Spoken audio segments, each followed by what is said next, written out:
T95 news Annamayya జిల్లా టీసుండుపల్లి మండల కేంద్రం నందు విరూపాక్ష ఆలయం నందు ఈ రోజు శ్రీ వెంకటేశ్వర స్వామి కళ్యాణం అత్యంత వైభవంగా జరిగింది। ఈ కళ్యాణాన్ని వేద పండితులు ఎంతో వైభవంగా మంత్రోచ్చారణలతో కనులు విందుగా జరిపించారు। ఈ కార్యక్రమంలో గోవింద మాలధారులు, అయ్యప్ప మాలధారులు, ప్రజలు విధివిధిగా పాల్గొని స్వామివారి కళ్యాణాన్ని తిలకించి తరించారు। ఈ కార్యక్రమానికి మండల నలుమూలల నుంచి భక్తులు పాల్గొన్నారు। తదనంతరం నిర్వాహకులు భక్తులకు అన్నప్రసాద వితరణను ఏర్పాటు చేశారు। సాయంత్రం శ్రీ వెంకటేశ్వర స్వామి, శ్రీదేవి, భూదేవి సమేతంగా ఊరేగించనున్నారు। పరమశివుడు చెప్తాడు, నీవు నేను మహావిష్ణువు మూడు మూర్తులుగా కలిసినటువంటి మహాస్వరూపం వెంకటాచలం మీద ఉన్నారు। పాదముల నుంచి వక్షస్థలం వరకు అమ్మవారు, చేతులు నాగాభరణాలు ఉంటాయి కాబట్టి శివస్వరూపం, భుజముల నుంచి మహావిష్ణు స్వరూపం, మూడు కాలములకు మూడు మూర్తులకు మూలమై ఒప్పారుచుండి యమనియందు మూడు కాలాలలో అంటే ఉదయం నుంచి సాయంత్రం వరకు, సాయంత్రం నుంచి అర్ధరాత్రి వరకు, అర్ధరాత్రి నుంచి ఉదయం 6 గంటల వరకు కూడా ఎప్పుడు దర్శన భాగ్యం కలిగేది, ఎప్పుడు గోవిందనామం వినబడే క్షేత్రం తిరుమల క్షేత్రం ఒకటే।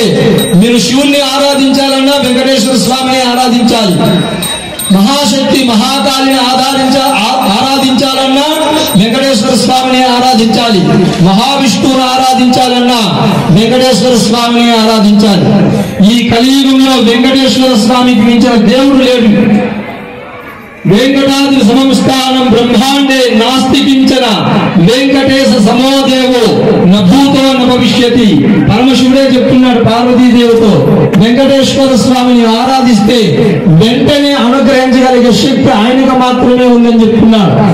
ఏకాదశులలో 24 ఏకాదశులలో పరమ పవిత్రమైన ఏకాదశి వైకుంఠ ఏకాదశి। వైకుంఠ ఏకాదశి మార్గశిర మాసం కార్తీక మాసం నెలలో మనం దీక్ష ఆరంభించాలి। పక్షం రోజులు అంటే 15 రోజులు, మాసం రోజులు అంటే 30 రోజులు, మండల కాలం అంటే 42 రోజులు, 7 శనివారాలంటే 49 రోజులు దీక్షను ప్రారంభించి సూర్యోదయానికి ముందే నిద్రలేసి స్వామివారి దగ్గర నిర్మాల్యం తీసి స్వామివారి దగ్గర దీపారాధన చేసి నైవేద్యం సమర్పించి గోవిందనామాలు 108 సార్లు చెప్పుకోవాలి। తర్వాత సూర్యాస్తమయం లోపలే గోధూళి వేళ, ప్రదోష వేళ అంటారు కదా, ఆ సమయంలో దీపారాధన చేసి మళ్ళా గోవిందనామాలు చెప్పుకుని స్వామికి నైవేద్య నివేదన చేసి అలా ఒక మాసం రోజులు చేస్తే అది ఏకాదశి వ్రతం చాపి అంటారు।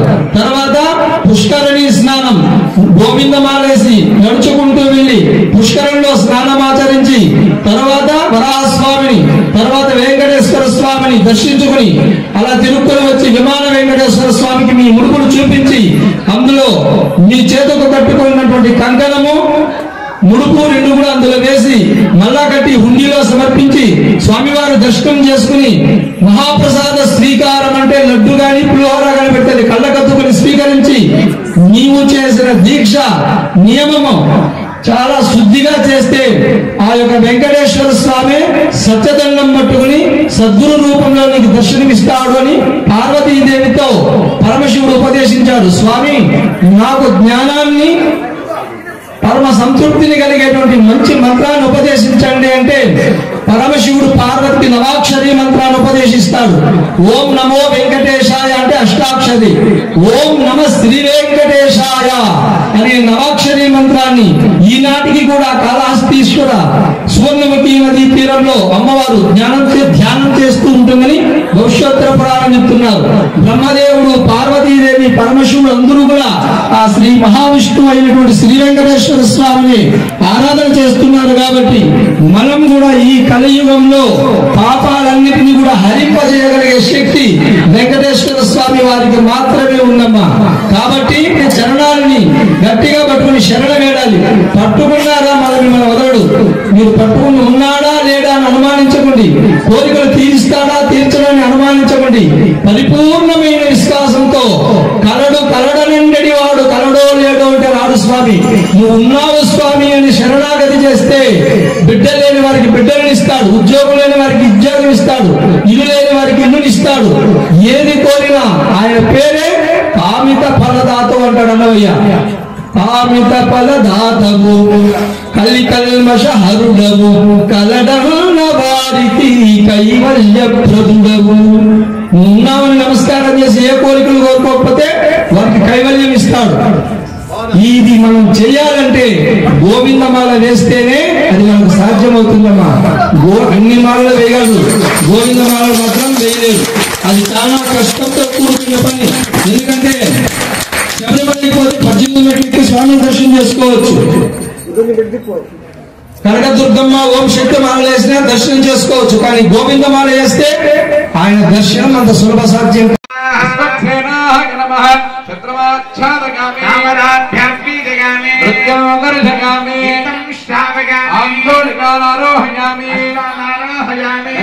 आरोहयामि समस्त राजोपचार शिक्षोपचार देवोपचार षोडशोपचार पूजां समर्पयामि।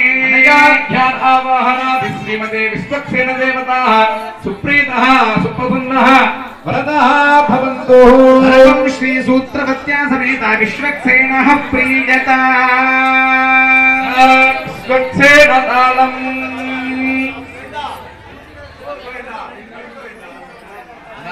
विश्वक्सेन तालम्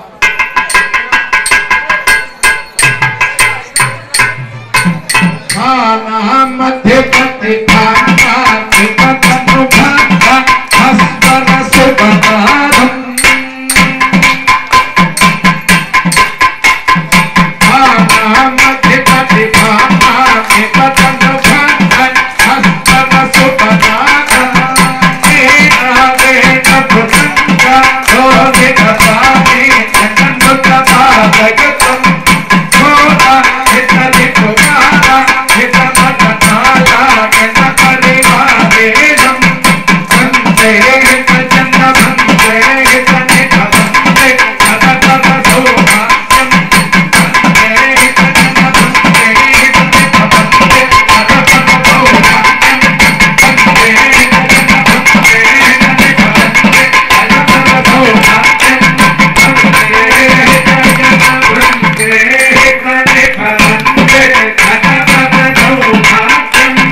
యవ్వన కౌమార వార్ధకేషు ఆవృత అనావృత మహాపాతకాది సమస్త దుర్తక్షయార్థం. పాపాలు వేరు, మహాపాతకాలు వేరు. మహాపాతకాల సైతం నశింపజేయగలిగే శక్తి కన్యాదానం. ఈ యొక్క శ్రీదేవి భూదేవి కళ్యాణ శ్రీనివాసమూర్తి స్వామి వారి యొక్క కన్యాదానం వీక్షించిన వినిన సమస్త పాప దురితక్షయార్థం.